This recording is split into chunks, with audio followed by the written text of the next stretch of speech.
Баршаңызға ассалаумағалейкум. Эфирде Қазақ Информ арнасы.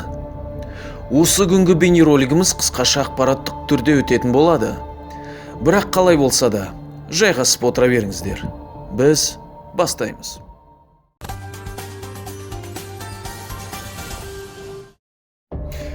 Этот год продолжает удивлять нас разнообразием событий, происходящих в мире. Даже с момента выхода нашего последнего видеоролика появилось немало интересных известий. Это и продолжающиеся митинги в Беларуси, очередные высказывания российских провокаторов, отравление Навального, кома Ким Чен Ына и многое-многое другое. Но мы не будем заниматься хайпожорством и освещать все эти темы, а затронем из них лишь самые важные для нас вопросы. Итак, начнем с Беларуси и попытаемся сопоставить происходящие там события с нашей страной. Возможно ли у нас мирная смена власти? Готово ли казахстанское общество отстаивать свои интересы и какие могут быть последствия? Попробуем поразмыслить, как подобного рода инциденты проявились бы в Казахстане, и выскажем на этот счет свое мнение. Что ж, пока Александр Лукашенко расхаживал с Калашниковым наперевес и воспевал оды своим карателям, Координационный совет должен был обратиться к белорусскому народу с целым рядом важных заявлений. Однако силовики, то бишь местный ОМОН, заблокировал провозы и доставку аппаратуры и спецоборудования.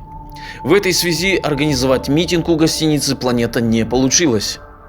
Но так или иначе, требования и заявления оппозиции были озвучены.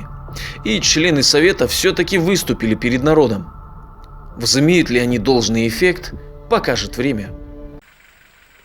Время – занятная штука. Конечно, все эти события подаются Кремлем как попытка устроить Западом очередной Майдан. Приплетаются разного рода теории о провокациях со стороны якобы внешних врагов. И все это вещается по федеральным каналам. Всем очевидно, что Россия не заинтересована в том, чтобы в Беларуси пришел к власти прозападный или просто демократически настроенный кандидат. И с самого начала протестов на Светлану Тихановскую, как на потенциального кандидата в президенты, со стороны кремлевских клоунов льется тонна грязи. Впрочем, ничего нового. Да, но все, что сейчас там происходит, под кальку разыгрывается, под это хоровое пение по единым нотам до такой степени, что это уже просто даже не смешно.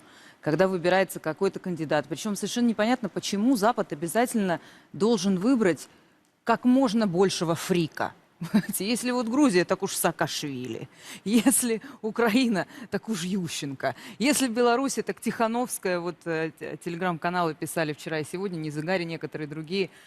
Там им пришел слив, как это обычно бывает в Телеграме, что ее проверили, ее IQ, у нее IQ 82. 82 это IQ немного выше, чем у орангутана. Да, и там еще кое-какие есть психологические проблемы, и, собственно, даже на ее видео это заметно. Сильное заявление. Ну вот как-то так демонстрирует свой уровень IQ очередная выскочка с армянской фамилией на российском телевидении. И вообще, ей ли зарекаться об орангутангах? Идем далее. Несмотря на все методы противодействия со стороны действующего режима Лукашенко, теперь уже неофициальная оппозиция в лице Светланы Тихановской выступила с заявлением перед депутатами Европарламента. Давайте ее послушаем. Belarus has woken up.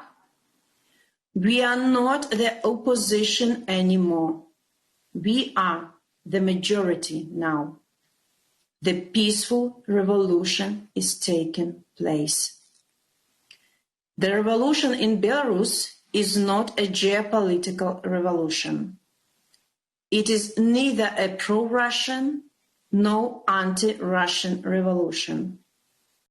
I call on all the countries of the world to respect the sovereignty of Belarus. I call on all the countries of the world to respect the territorial integrity of Belarus. Russians showed that they will not relent and they will not give up. The will of the people will not be broken. Давайте подведем итог по данным событиям и поделимся своим мнением. Республика Беларусь стоит на пороге больших перемен. Всем известно, что Лукашенко свой трон просто так отдавать не собирается, несмотря на... Не волнуйтесь, я пожизненно не буду за эту должность держаться. Как только народ откажется от моих услуг, я портфель под мышку и уйду. Ничего не напоминает? Кстати, по поводу всей этой ситуации, в моем предыдущем выпуске, который проходил в формате интервью, высказался известный блогер Ермек Нарымбай. Было озвучено много интересного. Тем, кто не видел, советую посмотреть. Ссылку я оставлю в описании. Как бы то ни было, все происходящее в Беларуси наглядно показывает, что на постсоветском пространстве практически повсеместно царит авторитарный режим. Мирные демонстрации жестоко подавляются, а оппозиционных кандидатов пытаются устранить.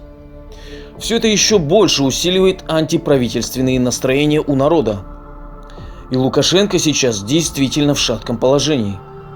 С одной стороны, разъяренный народ, который слегка неорганизованно, но все же пытается добиться отставки батьки. Слишком уж все затянулось. Но сегодняшнее обращение Тихановской депутатам Европарламента еще оставляет надежду на победу. С другой стороны, соседняя Россия, которая сначала сама планировала устроить в Беларуси нечто вроде захвата власти, заслав туда своих вагнеровцев. Но после фиаско заняла выжидательную позицию. И естественно, во что бы то ни стало, они будут поддерживать режим марионеточного Лукашенко, которого в случае чего всегда можно приструнить. Все это схоже с и ситуацией в нашей стране. Поэтому давайте теперь об этом и поговорим. Құрметті ағайын, так уж сложилось, что после обретения нами независимости на постсоветском пространстве с участием России в тех или иных регионах постоянно вспыхивали военные конфликты. Большинство из них до нас практически не доходили. Интернета тогда не было, и население было мало грамотным в этих вопросах.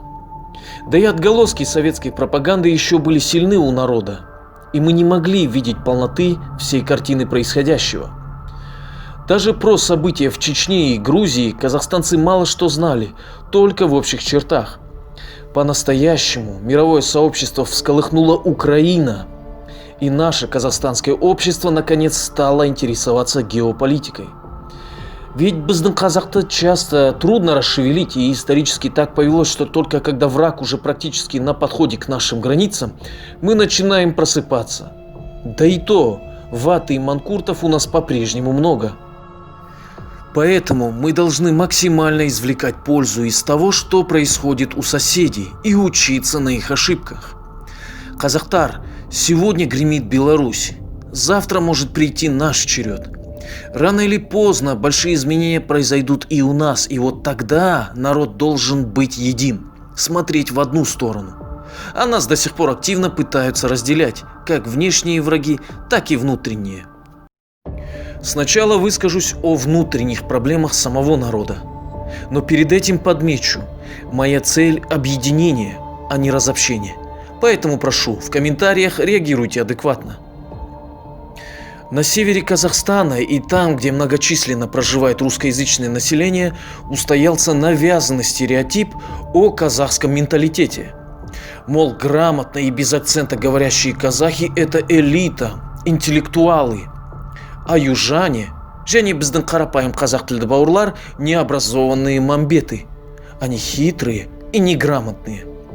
Все это чушь, навязанная сами знаете кем. Также часто в сети слышу, что на западе Казахстана кричат о независимом Адайстане.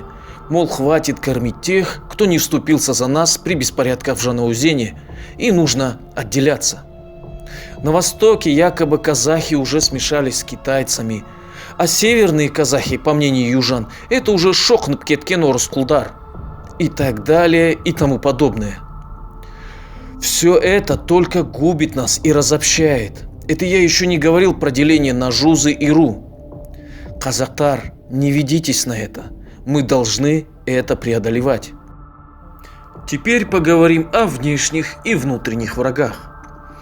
Казахстан – это сердце Евразии, богатейший, стратегически важнейший регион для всех мировых держав. И как я говорил уже выше, Рано или поздно и у нас наступит точка невозврата. А у наших соседей, как северных, так и восточных, давно уже все расписано, как действовать в нужный момент. И именно поэтому мы, как сильное и по-настоящему независимое государство, никому не нужны. Все заинтересованы в том, чтобы мы так и оставались периферийной бензоколонкой с разобщенной нацией. Московская администрация очень преуспела, рассорив не только все центральноазиатские народы еще в советское время, но теперь уже настраивает против нас и российских тюрков. С распространением интернет-блогинга изо всяких дыр повылазила куча больных на всю голову провокаторов. Один из них, заручившись поддержкой наших восточных соседей, распространяет исламофобию в Казахстане. Его цель не возродить тенгрианство, а искоренить ислам. Очерняя имя мусульман, он сеет смуту среди казахов. Другой же, якобы верующий мусульманин, винит казахов во всех смертных грехах и пытается настроить против нас всех, кого только может. Да, я проект ФСБ. Я хотел бы быть проектом ФСБ. Я хочу, чтобы мое государство защитило меня. Понимаете? Это мое государство, и оно обязано меня защищать. Понимаете? Я хотел бы быть проектом ФСБ. Понимаете? Чеченцы, не покупайтесь на пропаганду.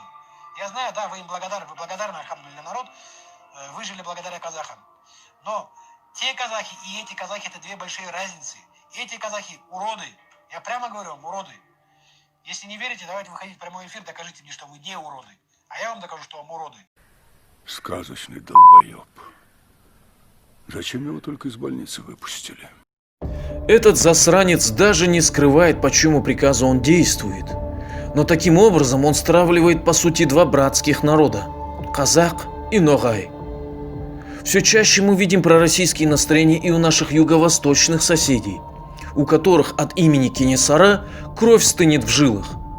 Они лучше Вове Путину воздвигнут памятник, чем последнему казахскому хану, сражавшемуся с колонизаторами. Но для чего я это все озвучил? Чтобы настроить вас против ногайцев и кыргызов? Конечно, нет. Но лишь для того, чтобы показать, что российская пропаганда работает там очень хорошо. Это я еще не говорю о сепаратистских настроениях среди русскоязычного и уйгурского населения, о Тайчибекове и Копаеве, у которых тоже есть своя аудитория. Все это также является для нас враждебным. И последнее. Как это сложилось в мировой истории, часто правительству не нужен сильный, образованный и сплоченный народ. Ведь им очень сложно управлять. Поэтому, особенно по тому примеру, который сейчас происходит в Беларуси, и как ведет себя Александр Лукашенко по отношению к своему народу, мы должны сделать для себя важные выводы. Ставьте лайки, жмите на колокольчик и не забывайте делиться этим видео с друзьями. Ведь ваша активность – это лучшая для меня награда и стимул для продолжения работы. Сау болыңыздар. Написано в Конституции. Там все сказано предельно ясно. Мои полномочия до декабря 2000 года. Почему все думают, что я всей жизни хочу вот оставаться и, так сказать, в таком ритме работать? Наверное, железным просто надо быть. Почему-то никто об этом не думает. Никакой монархии никогда в Казахстане не будут. Никакие мои дочери моими советниками никогда не будут. И никакой наследственности в Казахстане не будет. Будет все, как написано в Конституции.